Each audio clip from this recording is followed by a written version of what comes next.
want to know, what is the intellectual provenance? Is there anything to this thing, empathy? Or is it just, so to speak, another kumbaya moment, right? Is it mysticism? And the word goes out.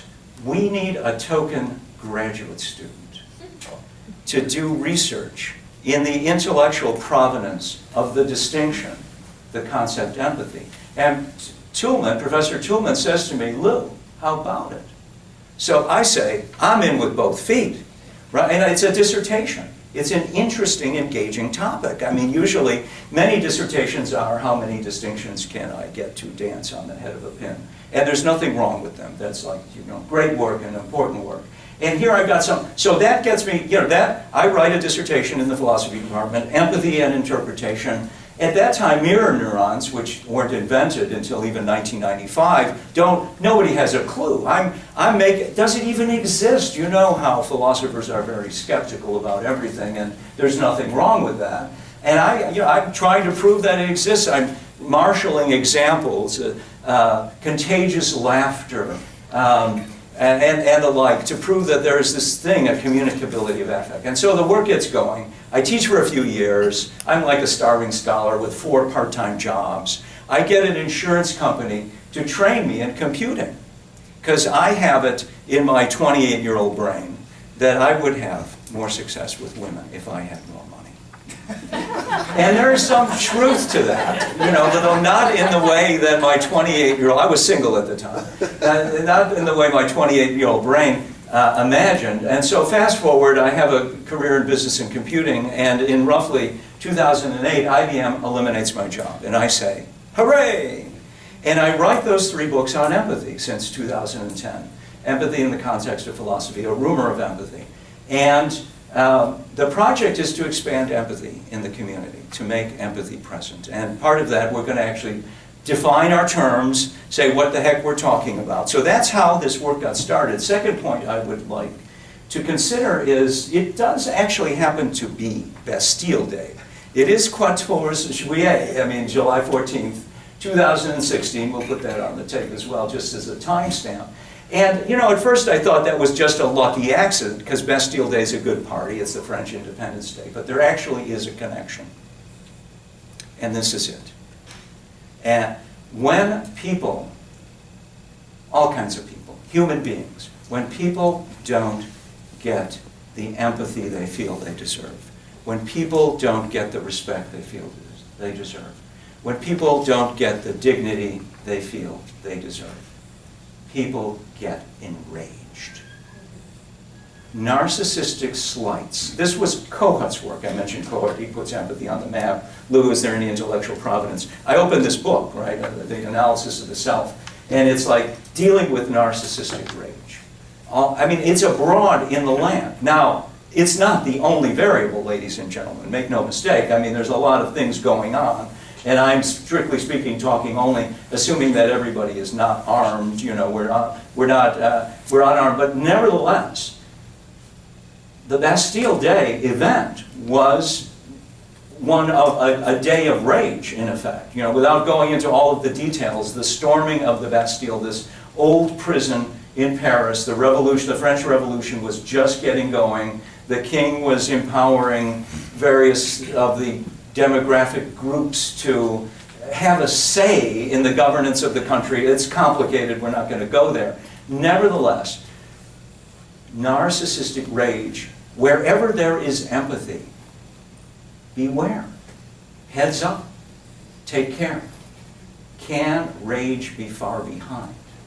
Why? Because my empathy, your empathy is imperfect.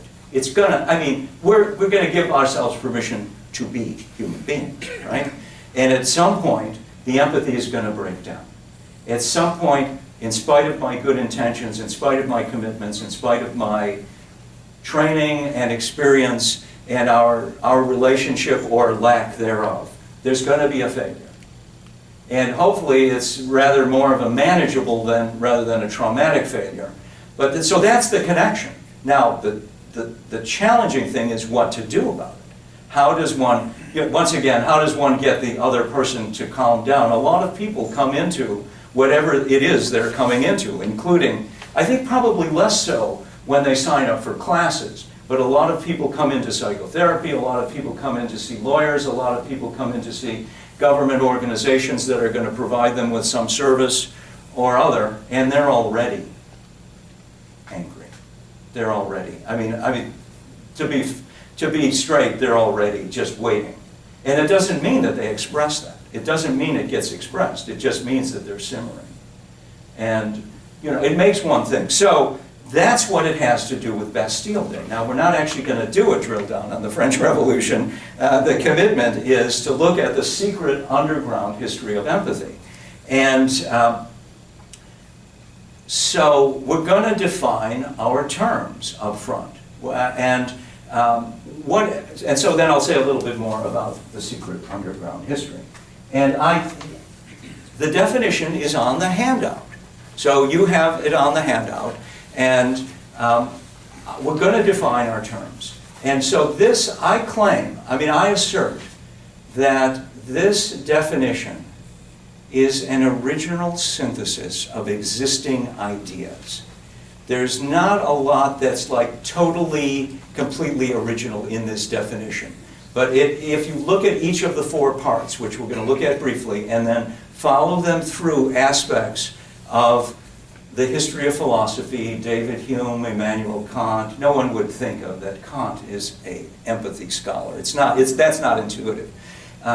Nevertheless, and if we can, we're going to get to Lipps and Freud and some of the phenomenologists. And so here's a definition.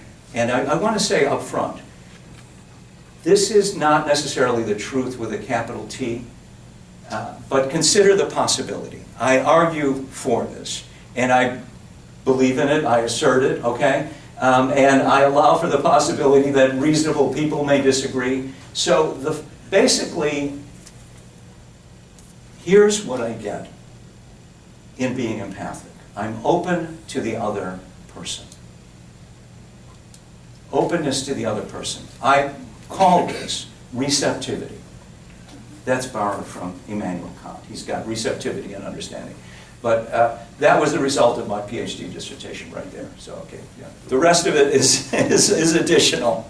So I'm open to the other person insofar as the other, it provides me with animate expressions of life. Not only expressions of emotion, but it's sensations, thoughts. We're human beings, we've got language, it's highly linguistically wrappered, but not only language, right? I mean, it's not only language. There is a whole conversation about body language, which is abroad in the land, and which we're going to wrap up in here. And this is where the top bubble, under empathic receptivity, so there are going to be four aspects of empathy. Empathic receptivity, empathic understanding, empathic interpretation, and empathic responsiveness, or speech, if you will.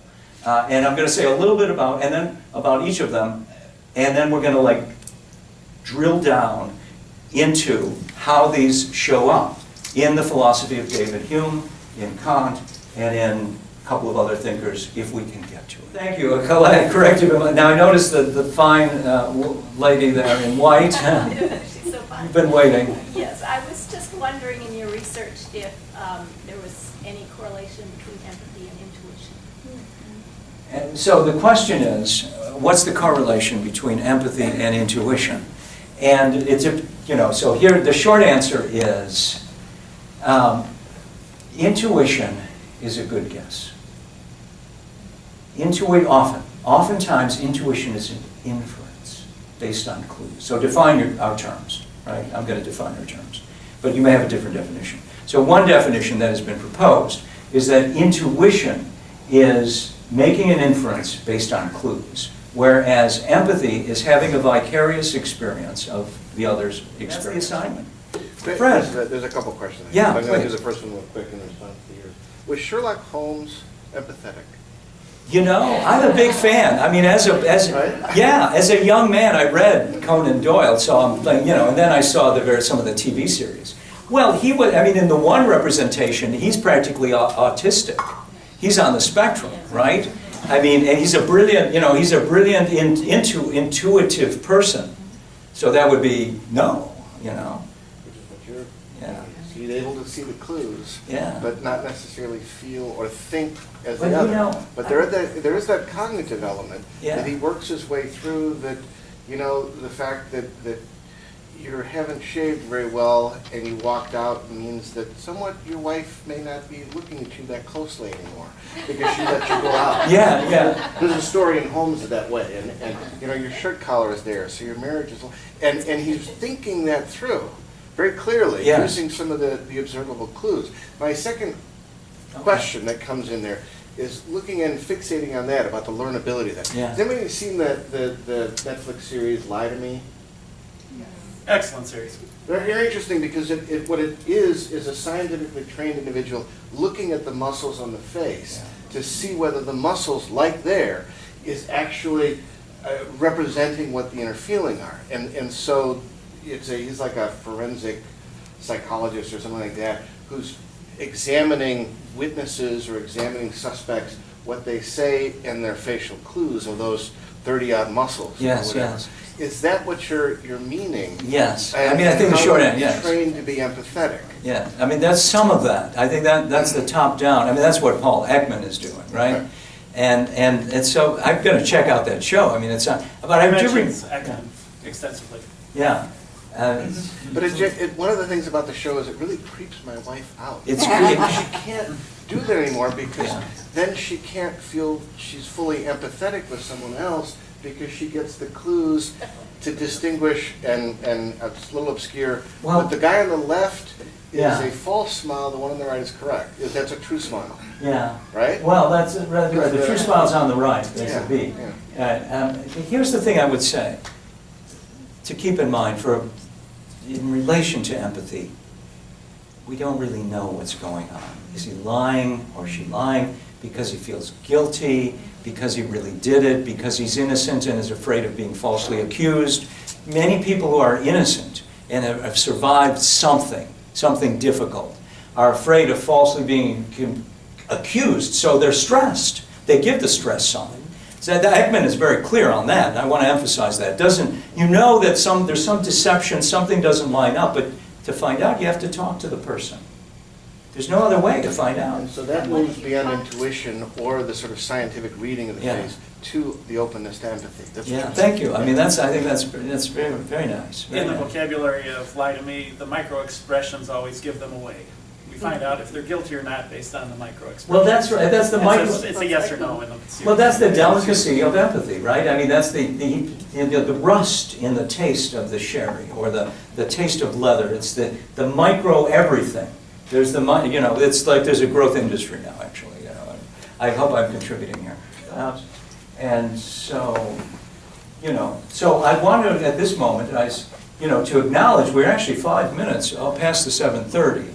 Now, we have not drunk all the wine yet, and I'm not committed to staying until we do. I may have another glass. I have plenty of time. I know, I defer to you, Fred, in terms of the logistics, because I've never been here, but I'm going to stay a little longer. Yeah. But you all have permission to do what you need to do. I mean, the session is officially Yes. complete, and I thank you profusely.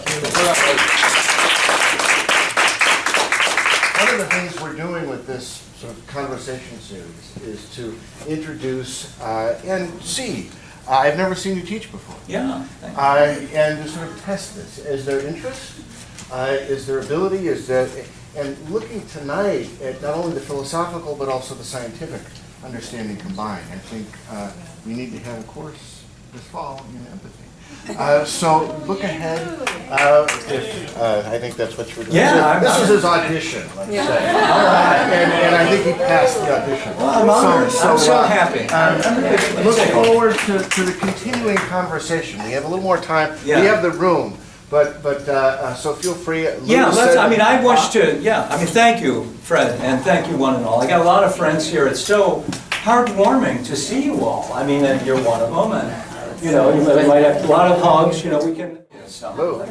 Yeah, I get it for you, Holmes. And he may want to turn off his. I don't know.